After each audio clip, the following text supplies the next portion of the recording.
Welcome to Shantalakshmi IAS academy.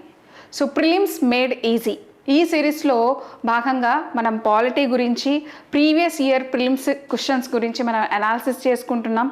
దాంట్లో కొన్ని important థీమ్స్ని నేను మీకు చెప్తున్నాను. And this is the 4th video. ఇందులో ఈరోజు మనం మాట్లాడుకునేది అమెండ్మెంట్ గురించి. ఓన్లీ అమెండ్మెంట్ కాన్సెప్టే కాకుండా మనకి ఇప్పటి వరకు జరిగినటువంటి అమెండ్మెంట్స్ లిస్ట్ కూడా మనకి లక్ష్మీకాంత్లో చివరిలో ఉంటుందండి, అపెండిక్స్లో.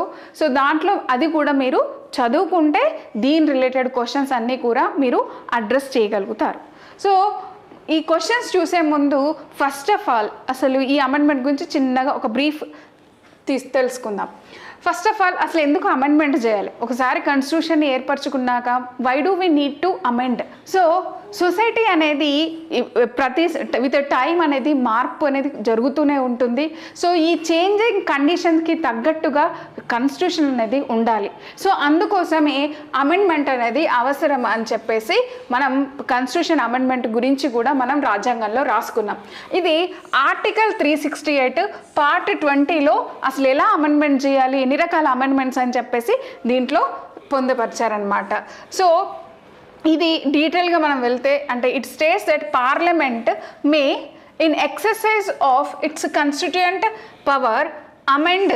ఏ విధంగా అమెండ్ చేయొచ్చు? ఏదైనా కొత్తగా అడిషన్ చేయొచ్చు, లేదా కొంచెం వేరియేషన్ చేయొచ్చు, లేదా మొత్తానికే తీసేయచ్చు. సో ఈ 3 పార్ట్స్, ఈ 3 భాగాలు కూడా ఈ అమెండ్మెంట్లోనే పార్ట్ అనమాట. Any provision of the constitution in accordance with the procedure laid down for this purpose అనమాట. అంతేగాని it cannot amend, okay, it cannot amend basic structure. మనకి కేశవానంద భారతి కేసులో తెలుసు. సో మీరు ఏమైనా మార్చుకోండి రాజ్యాంగాన్ని, కానీ దాని యొక్క బేసిక్ స్ట్రక్చర్ మార్చకూడదని మాత్రం ఉంది. సో మనకి ఇక్కడ ప్రిలిమ్స్లో ఈ ఆర్టికల్ 368 పార్ట్ 20 గురించి అడగొచ్చు. ఈ 3 అంటే ఈ 3 కూడా అమెండ్మెంట్లో పార్టేనా అని చెప్పేసి కూడా మనల్ని అడగొచ్చు. ఓకే, సో జనరల్గా మనకి ప్రొసీజర్లోకి వెళ్తే అసలు ఈ అమెండ్మెంట్కి సంబంధించిన బిల్లు తీసుకొచ్చినప్పుడు ఆ బిల్లుని ఎక్కడ ఇంట్రడ్యూస్ చేయొచ్చు? దాన్ని ఐథర్ హౌస్, లోక్సభ కానీ రాజ్యసభ ఎక్కడైనా దాన్ని ఇంట్రడ్యూస్ చేయొచ్చు, కానీ స్టేట్ లెజిస్లేచర్స్లో మాత్రం చేయడానికి లేదు. అండ్ ఇది ఎవరైనా ఒక మినిస్టర్ ఇంట్రడ్యూస్ చేయొచ్చు, లేదా ఒక ప్రైవేట్ మెంబర్ కూడా దాన్ని ఇంట్రడ్యూస్ చేయొచ్చు.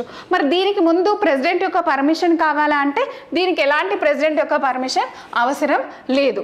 సో 2 హౌసెస్ కూడా స్పెషల్ మెజారిటీతోటే పాస్ చేయాలి. స్పెషల్ మెజారిటీ అంటే మనకు ఆల్రెడీ తెలుసు. సో 2/3 ఆఫ్ మెంబర్స్ అనేది ప్రజెంట్ ఉండాలి, వాళ్ళు ఓటు చేయాలి, కానీ దాంట్లో టోటల్ మెంబర్షిప్కి మెజారిటీ ఉండాలి. అప్పుడే మనం దాన్ని స్పెషల్ మెజారిటీ అంటాం. సో మరి ఎప్పుడైనా ఒక బిల్లు సరిగ్గా పాస్ అవ్వలేకపోతున్నప్పుడు దాని గురించి ఏమైనా డిసగ్రిమెంట్ ఉంటే అప్పుడు ఏమైనా జాయింట్ సిట్టింగ్ అనేది పెట్టుకోవచ్చా అంటే ఈ కాన్స్టిట్యూషన్ అమెండ్మెంట్ బిల్స్కి ఎలాంటి ప్రొవిజన్ లేదు, అంటే జాయింట్ సిట్టింగ్ అనేది ఉండదు. అలాగే మరి ఫెడరల్ ప్రొవిజన్స్కి సంబంధించినది అమెండ్ చేసేటప్పుడు మాత్రం మనకి 50% అంటే minimum 50% of the state legislature యొక్క సింపుల్ మెజారిటీ అనేది అవసరం ఉంటుంది. అలాగే ఒకసారి పాస్ చేసిన తర్వాత ఈవెన్ లోక్సభ రాజ్యసభ కానీ, even if it is federal provision related అయితే స్టేట్ లెజిస్లేచర్స్ కానీ పాస్ చేసిన తర్వాత ప్రెసిడెంట్ అసెంట్ కోసం పంపిస్తారు. అయితే 24th కాన్స్టిట్యూషన్ అమెండ్మెంట్ ప్రకారంగా ఏమైంది అంటే ఇలాంటి అమెండ్మెంట్ బిల్లులు వచ్చినప్పుడు ప్రెసిడెంట్ అప్పుడు తను ఆటోమేటిక్గా దానికి అసెంట్ ఇవ్వాలన్నమాట. ఓకేనా? దాన్ని రిటర్న్ చేయడం కానీ విత్హోల్డ్ చేయడం కానీ చేయడానికి లేదు. So that is because of the 24th constitutional amendment అనమాట. ఓకేనా? సో ఆ తర్వాత అది బికమ్ యాక్ట్గా మారుతుంది. సో ఇది మనకి procedure with respect to amendment. అయితే అమెండ్మెంట్లో ఎన్ని రకాలు? మనకి ఆర్టికల్ 368 ప్రకారంగా అయితే 2 రకాలుగానే చెప్పుకుంటాం. ఇన్ జనరల్గా అయితే కాన్స్టిట్యూషన్ మాత్రం 3 వేస్లో మనం అమెండ్ చేయొచ్చు.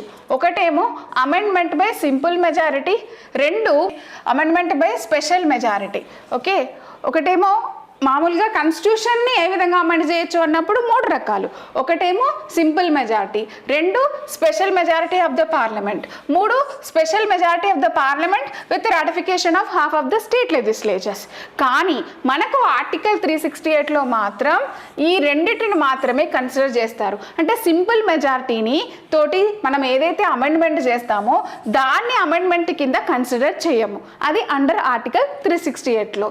అయితే ఈ సింపుల్ మెజారిటీ కానీ స్పెషల్ మెజారిటీ కానీ దీంట్లో ఏమేమి వస్తాయి? మన సింపుల్ మెజారిటీలో చూసుకుంటే ఇక్కడ 18 టైప్స్ ఆఫ్ విషయాలు ఉన్నాయన్నమాట. అంటే ఇవన్నీ కూడా మనం గుర్తుపెట్టుకోవాలి ఎగ్జామ్కి. మనం రేపు మెయిన్స్ ఆన్సర్ వచ్చినా కూడా క్వశ్చన్ వచ్చినా వీటికి ఫర్ ఎగ్జాంపుల్ అని అడిషన్ చేయాల్సి వస్తుంది. లేదా క్వశ్చన్లో కూడా direct which of the following can be amended through simple majority, special majority అని అలా కూడా మనల్ని అడగొచ్చు. సో అందుకోసం ఇవన్నీ గుర్తుపెట్టుకోవాలంటే పెట్టుకోవచ్చు, ఈజీగానే ఉంటుంది. ఒక 4 సార్లు గట్టిగా చదివితే ఏదైనా గుర్తుంటుంది. So admission or establishment of new states కానీ, formation of new states and alteration of areas, boundaries or names of existing states కానీ, abolition or creation of legislative councils కానీ, సెకండ్ షెడ్యూల్ ఎమోల్యుమెంట్స్ గురించి కానీ, కోరం అంటే ఎంత ఉండాలి, minimum 1/10 కదా, so దాని గురించి అమెండ్మెంట్ చేయాల్సి వచ్చిన, salaries and allowances of the members of parliament కానీ, rules of procedure of parliament కానీ. సో ఇవన్నీ మీరు చదువుకోండి, గుర్తుపెట్టుకోండి, ఎందుకంటే మనకి ప్రిలిమ్స్లో స్కోప్ అయితే ఉంటుంది అడగడానికి. ఇవి సింపుల్ మెజారిటీతో చేసేవి. అంటే హాఫ్ ఆఫ్ ద ఎవరైతే ప్రజెంట్ ఉంటారో ఆ ప్రజెంట్లో హాఫ్ ఆఫ్ ద మెంబర్స్ కనుక ఓటేస్తే ఆ బిల్లు పాస్ అయిపోతుంది అనమాట. సో అలా కాకుండా కానీ దీన్ని మనం అండర్ ఆర్టికల్ 368 కింద అమెండ్మెంట్ టైప్గా మాత్రం కన్సిడర్ చెయ్యం. మరి అవి కాకుండా ఇంకా 2 ఏంటి అంటే special majority of the parliament, ఒకటి special majority of the parliament with consent of the 50% of the state legislatures. So మరి స్పెషల్ మెజారిటీలో ఏమేమి ఉన్నాయి? ఒకటి fundamental rights, 2 DPSP and other provision which are not covered under simple majority and the special majority with consent of states. అంటే మిగతావన్నీ కూడా మన special majority తోటే చేయొచ్చు. అది కాకుండా ఫండమెంటల్ రైట్స్ అండ్ డిపిఎస్పి. మరి special majority plus state legislatures యొక్క హాఫ్ ఆఫ్ స్టేట్ లెజిస్లేచర్ యొక్క రాటిఫికేషన్ దేనికి కావాలి అంటే ఇవి 8 ఉన్నాయి. ఇందులో ఫస్ట్ వచ్చి elections of the president and it's manner, extent of the executive power of the union and the states, Supreme Court and High Courts related, distribution of legislative powers between the union and state. ఇక్కడ చూడండి, ఇక్కడ executive power between union and states, legislative powers between union and states, goods and services tax council, any of the list in the 7th schedule, representation of states in the parliament, power of parliament to amend the constitution and its procedure. ఈ 8 కూడా మనకి ఈ special majority with consent of 50% state లెజిస్లేచర్స్లో ఉంటుంది. సో ఇవి మీరు పక్కా గుర్తుపెట్టుకోవాలి. వీటి విషయంలో మాత్రం గుర్తుంటుందిలే అని చెప్పేసి అట్లా ఏమంటారు ఒక రకమైన నెగ్లిజెన్స్ అయితే చేయకండి. సో ఇప్పుడు క్వశ్చన్స్లోకి వెళ్దాం. The Constitution, 71st Amendment Act 1992 amends the 8th schedule to the Constitution to include which of the following languages? ఇది మనకి మొన్న 2024లో వచ్చిందండి ఈ క్వశ్చన్. నేను ఆల్రెడీ చెప్పాను షెడ్యూల్స్ గురించి చదువుకునేటప్పుడు కూడా మనం ఈ ఆన్సర్ చేయొచ్చు, నేను ఈ క్వశ్చన్ పెట్టలేదని చెప్పాను. ఇప్పుడు మనకి ఇది షెడ్యూల్స్లో చదువుకున్నా మనం కరెక్ట్గా నేర్చుకున్నా మనం పెట్టగలుగుతాం, మనము అమెండ్మెంట్స్ గురించి నేర్చుకున్నా కూడా ఈ ఆన్సర్ పెట్టగలుగుతాం. సో ఇది ఏంటి మనకి కొంకణి, మణిపూర్, మనకు ఆల్రెడీ కొన్ని అమెండ్మెంట్స్ జరిగాయి 8th షెడ్యూల్లో లాంగ్వేజెస్ అడిషన్ చేసేటప్పుడు. అందులో ఒకటి ఇది 71st కాన్స్టిట్యూషనల్ అమెండ్మెంట్. ఆ టైంలో కొంకణి, మణిపూరి, నేపాలి ఈ 3 భాషల్ని అడిషన్ చేశారు. 92nd అమెండ్మెంట్లో కూడా బోడో, డోగ్రీ, మైథిలి, సంథాలి వీటిని అడిషన్ చేశారు. సో ఇక్కడ ఇది డైరెక్ట్ ఫ్యాక్ట్ బేస్డ్ క్వశ్చన్, మీరు గట్టిగా గుర్తుపెట్టుకుంటే ఆన్సర్ చేయగలుగుతారు. సో దీని ఆన్సర్ వచ్చి ఇదేమో 92nd కాబట్టి 1, 2, 3 Konkani, Manipuri, Nepali. So this is a. Next, as per Article 368 of the Constitution of India, the Parliament may amend any provision of the Constitution by way of addition, variation, repeal. ఇది కూడా మనకి 2024లో వచ్చింది, చాలా easy. మనం first స్లైడ్లోనే నేర్చుకున్నాం. ఇవి 3 ఉన్నాయి కదా, సో 3 అన్నమాట. ఇది D. In India, which one of the following constitutional amendments was widely believed to be enacted to overcome the judicial interpretations of the fundamental rights? ఇలా ఇచ్చారు, ఫస్ట్ అమెండ్మెంట్ అని, 42nd అని, 44th అని, 86th అని. బేసికల్గా దీని ఆన్సర్ అనేది అయితే ఏది ప్రాపర్గా లేదు. మనకి యూపీఎస్సీ ఇచ్చిన కీలో దీని ఆన్సర్ ఏది లేకుండా ఎక్స్ అని ఇచ్చేశారు. కాబట్టి మీరు ఒకవేళ నేర్చుకునే క్వశ్చన్ వచ్చి వేరే ఎవరైనా అందులో ఆన్సర్స్ ఏమైనా ఇస్తే కనుక నేర్చుకొని ఇదే అనుకొని పెట్టకండి, బికాస్ ఇక్కడ దీనికి ప్రాపర్ ఆన్సర్ లేదని యూపీఎస్సీ ఇచ్చింది. బట్ ఇది అమెండ్మెంట్స్ రిలేటెడే కదా, సో అమెండ్మెంట్స్ రిలేటెడ్ కాబట్టి ఇగో ఫస్ట్ అమెండ్మెంట్ అంటే తెలుసుకోవాలి, 42nd అమెండ్మెంట్ ఏంటో తెలుసుకోవాలి, 44thలో ఏముందో తెలుసుకోవాలి, 86thలో ఏముందో తెలుసుకోండి. ఈ అమెండ్మెంట్స్ లిస్ట్ని మీరు తెలుసుకోండి. రేపు ఒకవేళ క్వశ్చన్ ఏదైనా ఫ్రేమ్ అయితే ఈ ఇంపార్టెంట్ అమెండ్మెంట్స్ కాబట్టి ఇందులో వాళ్ళు ఇవ్వగలిగారు. ఓకేనా? Next, consider the following statements. First, a bill amending the constitutions requires prior recommendation of the President of India. Already అనుకున్నాం కదా ప్రియర్ రికమెండేషన్ అవసరం లేదని. అలాగే when a constitutional amendment bill is presented to the president of India, it is obligatory for the president of India to give his or her assent. అవును కదా, మనం ఇప్పుడే అనుకున్నాం 24th కాన్స్టిట్యూషనల్ అమెండ్మెంట్లో అది ఆబ్లిగేషన్ అయింది అని. Next, a constitutional amendment bill must be passed by both the Lok Sabha and the Rajya Sabha by special majority and there is no provision for joint sitting. Joint sitting ఉందా? లేదు కదా. So this is answer correct. మనం already ఒకటి అన్నాం, first elimination టెక్నిక్లో చూసుకుంటే 1 correct కాదండి, ఇది తీసేయండి, ఇది తీసేయండి, ఇది తీసేయండి. సో మీకు తెలియకపోయినా ఇది కరెక్ట్గా తెలిసిన answer B. Next, consider the following statements. The 44th amendment to the Constitution of India introduced an article placing the election of the Prime Minister and beyond judicial review. So నేను అందుకే చెప్పాను, ఇప్పుడు మీరు అబ్జర్వ్ చేయాలి, 44th amendment, 42nd amendment, కొన్ని అమెండ్మెంట్స్ని ఎక్కువగా మనకి కనిపిస్తూనే ఉంటాయి. అంటే మనం వాటి గురించి వెళ్ళి డీటెయిల్గా చదువుకోవాలి. బట్ బేసికల్గా అయితే ఇలాంటిది election of the prime minister beyond judicial review అని అయితే ఈ 44th అమెండ్మెంట్లో అయితే లేదు. Okay, the Supreme Court of India struck down the 99th amendment to the Constitution of India as being violative to the independence of the judiciary. తెలుసు కదా, అది judiciary ఏమంటారు, appointments గురించి వచ్చినటువంటి బిల్లు. సో జాక్ ఇది వాళ్ళ యొక్క ఇండిపెండెన్స్ పోతుందని దాన్ని క్యాన్సిల్ చేశారు. సో ఇది తప్పు, ఇది రైట్. సో ఆన్సర్ వచ్చేసి 2 ఓన్లీ, అంటే B. Which principle among the following was added to the directive principles of policy by 42nd amendment of the constitution? ఇది కూడా 42, 44, 86, 1st, 9th ఇవి ఏంటంటే కొన్ని అమెండ్మెంట్స్ ఉంటాయి. అవి మనము ఇంకా ఎంత బాగా నేర్చుకుంటే అంత బాగా ఈజీగా పెట్టగలుగుతాం.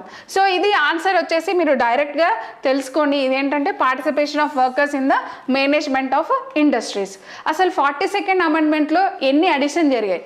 To secure opportunities for healthy development of children, article 39. To promote equal justice and provide free legal aid, free legal aid అంటే 39A. అలాగే participation of workers in the management of industries అనేది 43A. అలాగే to protect the and improve the environment and to safeguard the forest and wild life వచ్చేసి 48A. So ఇవి ఒకే 42nd అమెండ్మెంట్లోనే ఇవన్నీ కూడా addition చేశారు. ఇందులో ఒకవేళ ఏది ఇచ్చినా కూడా మనం కరెక్ట్గా గుర్తుపెట్టుకునేటట్టుగా చదువుకోవాలి. Okay, next, consider the following statements. An amendment to the Constitution of India can be initiated by an introduction of a bill in the Lok Sabha only. Lok Sabha ఒకటే కాదు కదా, we can also introduce through the Rajya Sabha. If such an amendment seeks to make changes in the federal character of the Constitution, the amendment also requires to be ratified by the legislature of all the states of India. All కాదు, 50%. So answer వచ్చేసి neither 1 or 2, అది D. Then consider the following statements. The Constitution of India has 20 parts. 20 parts ఉన్నాయా? There are 390 articles in the Constitution of India in all. ఇప్పటి వరకు అంటే ఇది ఏ ఇయర్లో ఇచ్చారు? 2005లో ఇచ్చినప్పటికీ కూడా అవి మొత్తంగా 390 ఆర్టికల్సే ఉన్నాయా? పోనీ ఇప్పుడు మనం కంపేర్ చేసుకున్న 390 ఆర్టికల్స్ ఉన్నాయా? లేవు. 9th, 10th, 11th and 12th schedules were added to the Constitution of India by the constitutional amendment. ఇదైతే పక్క. ముందైతే మనకి ఇండిపెండెన్స్ వచ్చినప్పుడు మన రాజ్యాంగాన్ని అడాప్ట్ చేసుకుంటున్నప్పుడు మనకు అసలు ఎన్ని పార్ట్స్ ఉన్నాయి, ఎన్ని ఆర్టికల్స్ ఉన్నాయి, ఎన్ని షెడ్యూల్స్ ఉన్నాయి అనేది మీకు తెలిసి ఉండాలి. మనం మామూలుగా చూసుకుంటే మనకి ఎప్పుడైతే ఒరిజినల్గా మనం కాన్స్టిట్యూషన్ని అడాప్ట్ చేసుకుంటున్నామో అప్పుడు 395 ఆర్టికల్స్ ఉన్నాయండి, 22 పార్ట్స్ ఉన్నాయి, 8 షెడ్యూల్స్ ఉన్నాయి. కానీ విత్ టైం మనకి అమెండ్మెంట్ అనేది చేంజింగ్ నీడ్స్ తగ్గట్టుగా మనం మార్చుకుంటున్నాం కాబట్టి ఇప్పుడైతే యాజ్ ఆఫ్ నౌ మనకి ఆల్మోస్ట్ ఒక 448 ఆర్టికల్స్ ఉన్నాయండి. ఇక్కడ 448 ఆర్టికల్స్ ఉన్నాయి, 12 షెడ్యూల్స్ ఉన్నాయి, 25 పార్ట్స్ ఉన్నాయి. ఓకేనా? అది మీరు 25 పార్ట్స్కి సంబంధించింది మొన్న సంసద్ టీవీలో, ఎందుకంటే 75 ఇయర్స్ ఆఫ్ కాన్స్టిట్యూషనల్ డే అని చెప్పేసి సెలబ్రేషన్ చేసుకున్నందుకు మనకి సంసద్ టీవీలో ఒకటి పార్ట్స్ 25 పార్ట్స్ అని చెప్పేసి ఒక 15 minutes ప్రోగ్రామ్ ఉంది, అంటే ఒక లైవ్ వీడియో.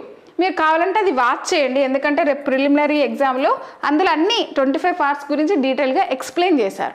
మీరు అంటే గవర్నమెంట్ ఆఫ్ ఇండియాదైనటువంటి సంసద్ టీవీని కూడా మీరు ఫాలో అవుతే మీకు కొన్ని మెయిన్స్ ఆస్పెక్ట్లో కానీ ప్రిలిమ్స్ ఆస్పెక్ట్లో ఇంపార్టెంట్ ఏంటి అనేది కూడా తెలుస్తుంది. ఓకే, సో ప్రజెంట్ అయితే మన దగ్గర 25 పార్ట్స్ ఉన్నాయి, 448 ఆర్టికల్స్ ఉన్నాయి, 12 షెడ్యూల్స్ ఉన్నాయి.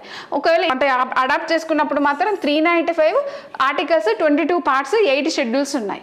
మనం ఎప్పుడు దీన్ని అడాప్ట్ చేసుకున్నాము? 26 నవంబర్ 1949లో మనం దీన్ని అడాప్ట్ చేసుకున్నాం. కానీ ఇది జనవరి 26, 1950 రోజున మనం అది ఫోర్స్లోకి వచ్చింది. అయితే ఇక్కడ మన ఆన్సర్లో ఫస్ట్ ఇదైతే కరెక్టే, 3 కరెక్ట్. మరి ఓన్లీ 20 పార్ట్సా? కాదు. ఓన్లీ 390 ఆర్టికల్సా? కాదు. సో 1, 2 రెండు కూడా తప్పే. సో ఆన్సర్ వచ్చేసి only 3. Then amendment of the constitution of India can be initiated by Lok Sabha, Rajya Sabha, state legislature, president. మనం అనుకున్నాం only either of the house అనుకున్నాం, అంటే లోక్సభ కానీ రాజ్యసభ కానీ. అంటే దీని ఆన్సర్ వచ్చేసి ఓన్లీ 1 and 2. సో ఇది డి.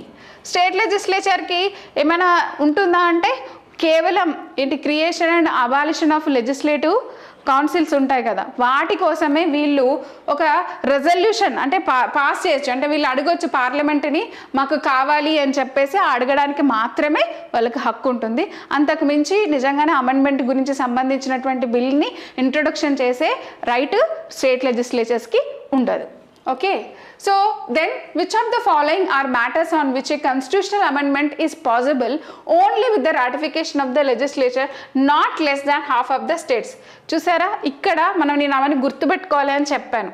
అంటే ఏదైతే ఫెడరల్ సిస్టమ్కి సంబంధించిన వాటికి సంబంధించింది మనం అనుకున్నాం కదా, special majority plus 50% of the state legislature, అవి ఏంటి అని అడుగుతున్నారు. అంటే ఆ లిస్ట్ మనం గుర్తుపెట్టుకోవాల్సిందే కదా. So election of the president ఉంది కదా, అలాగే representation of states in the parliament ఉంది కదా, అలాగే any of the list in the 7th schedule అది కూడా ఉంది. Abolition of state legislative council గురించి ఉందా? లేదు. ఇది సింపుల్ మెజారిటీతోటే చేసుకోవచ్చు. సో ఆన్సర్ వచ్చేసి 1, 2, 3. ఏదండి? ఇది A. So this is about the amendment అనమాట. ఇక్కడ మీరు చూస్తే state legislatures they cannot initiate any bill or proposal for amending the constitution except ఏం చేయొచ్చు, they can request. Okay, passing ఒక రిజల్యూషన్ పాస్ చేసి పార్లమెంటరీని రిక్వెస్ట్ చేసుకోవచ్చు, మాకు క్రియేషన్ కానీ అబాలిషన్ కానీ లెజిస్లేటివ్ కౌన్సిల్ని పెట్టాలి లేదా తీసేయాలి అని చెప్పేసి అడగొచ్చు. అంతకుమించి వాళ్ళకి ఎలాంటి రెస్పాన్సిబిలిటీ అనేది లేదన్నమాట. సో దీంతో అమెండ్మెంట్కి సంబంధించింది అయిపోయినాయి క్వశ్చన్స్. బట్ మీరు గుర్తుపెట్టుకోండి, అమెండ్మెంట్ చాప్టర్ చదవండి, అలాగే లిస్ట్ ఆఫ్ అమెండ్మెంట్స్ వెనకాల ఉన్న మొత్తం లిస్ట్ని కూడా గుర్తుపెట్టుకోండి. ఇది కరెక్ట్గా మీరు గుర్తుపెట్టుకోగలిగితే దీని నుంచి వచ్చిన ఏ క్వశ్చన్ని కూడా మీరు కరెక్ట్గానే పెడతారు.